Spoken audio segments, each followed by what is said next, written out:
নমস্কার বন্ধুরা, এখন চলছে বড়দিনের সিজন এবং নতুন বছর ইংরেজি নববর্ষের সিজন। তাই বাড়িতে ছেলেমেয়েরা একটু মাংসের বায়না তো করবেই। তাই সেই জন্য একটু বেড়ানো, একটু খাওয়া দাওয়া এইটা ওরা এই সময় করতে চায়। সেই জন্য আপনাদের কাছে চলে নিয়ে এসেছি যে সাধারণভাবে তৈরি অসাধারণ মাংসের রান্না। এখানে আমি মাংসকে আদা, পেঁয়াজ, রসুন, লঙ্কা, হলুদ, লবণ, সরিষার তেল দিয়ে ম্যারিনেট করে রেখেছি। এইবার বন্ধুরা এখানে আমি আলুগুলাকে কষিয়ে নেব। বন্ধুরা আলুগুলাকে দেখুন কষিয়ে নিচ্ছি, কষানো হোক। শুধু একটু পেঁয়াজ ভাজা করে দেব, টমেটো দেবো আর রসুনটা অল্প দিয়েছি। এখানে রসুনটাকে কষাবো। এখানে আলুর গায়ে ছেদ পড়া লাগা পর্যন্ত আমরা ভাজবো, একে বেশি ফ্রাই করব না। বন্ধুরা 2 কেজি মাংস আছে, তার জন্য আমি তেল কতটুকু নিয়েছি দেখুন। আমি গরম মশলার ফোড়ন দিয়ে তেলটা কেটে গেছে, আমি এখানে দিয়ে দিয়েছি পেঁয়াজটাকে লাল করে ভেজে নেব। এইবার এর মধ্যে দিয়ে দিচ্ছি বেশ অনেকটা করে রসুন। চিকেনের মধ্যে একটু রসুনটা না দিলে যেন সেই স্বাদটা আসে না, তাই রসুনটাকে ভালোভাবে কষিয়ে নেব। দিয়ে দিচ্ছি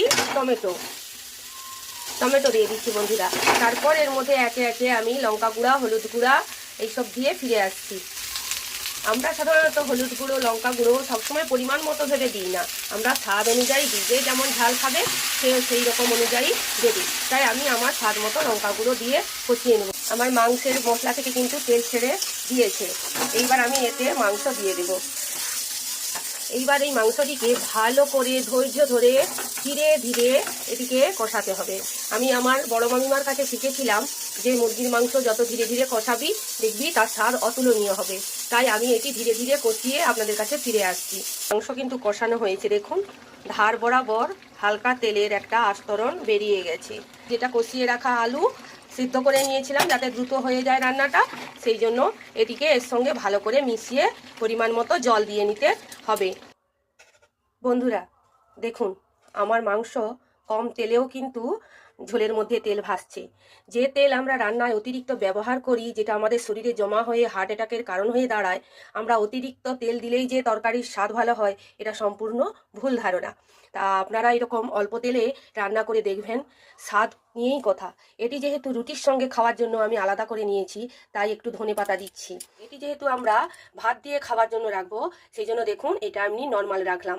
ধনেপাতা দিলে ভাতের সঙ্গে এটা একটু জল জল মতো স্বাদ হয় বলে আমার ছেলে মেয়েরা ধনেপাতা দিয়ে ভাতের সঙ্গে খায় না। তা আপনাদের এই দুভাবেই রুটি এবং ভাতের ভাবে রান্না করে দেখালাম। কেমন লাগলো জানাবেন। ভিডিওটি যদি ভালো লেগে থাকে তাহলে চ্যানেলটিকে অতি অবশ্যই সাবস্ক্রাইব করবেন।